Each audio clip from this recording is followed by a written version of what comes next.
pressure? Question number 9. Time that I was under a lot of pressure.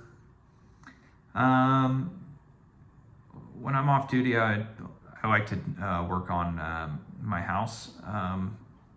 It helps my wife and I, save money. So financially, it's important for me. I have a lot of, I have time off in between shifts, and I have the drive to kind of, again, going back to, type of work environment I enjoy. I enjoy getting use my hands and kind of being involved in the work that I'm getting done. So I take on some pretty big projects around my house. I remember about 6 years ago, I was re-roofing our house. I'm not a roofer, however, I understand the concept. Decided I'm gonna take care of this. I had a break in shifts, so I had some time off.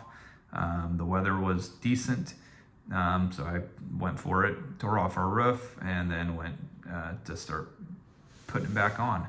Well, it took a lot longer than I thought was going to, and the weather was changing, and so it kind of started. I started feeling the pressure of that because I didn't want it to cause more damage to our house.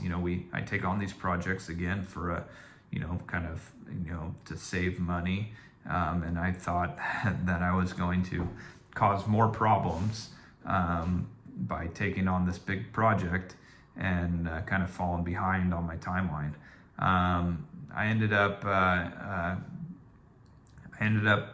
calling some contractors who I got referred to, some friends at work.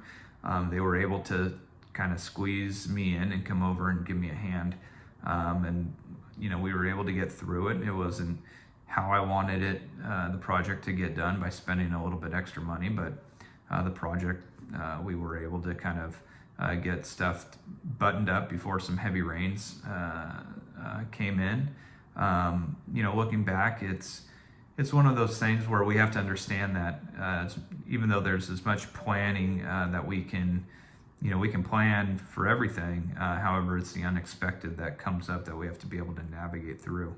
As a firefighter, we do that. We prep for our emergencies, and then we adapt when we need to, based on experiences and what we've experienced before, and what we think may work, or maybe include others in the conversation. When I work with a crew, I need to understand their strengths. That way, if they're in a position to take the lead, I need to fall back on them and kind of step to the side, even though I'm in a leadership role as a lieutenant currently, and especially as a captain. I need to recognize some of those things when there's projects around the station. If someone has more experience than I do, then they can take the lead, and maybe I can manage kind of just to make sure that they're setting goals or benchmarks and they're achieving those.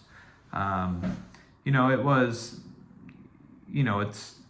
I think looking back at it, yeah, I fell behind in my timeline just because I thought I could get the work done in an appropriate amount of time, and I couldn't, and recognizing that, there are solutions. Maybe it's not the way that you want to go, but it might be sometimes the way that you have to go, and it's okay. It's okay to reach the end goal, as long as we do it safely and efficiently. But in that case, it kept me up at night a little bit just because I was kind of researching, doing some things, and just kind of running scenarios through my head. But we made it work, and in the end, the work got done.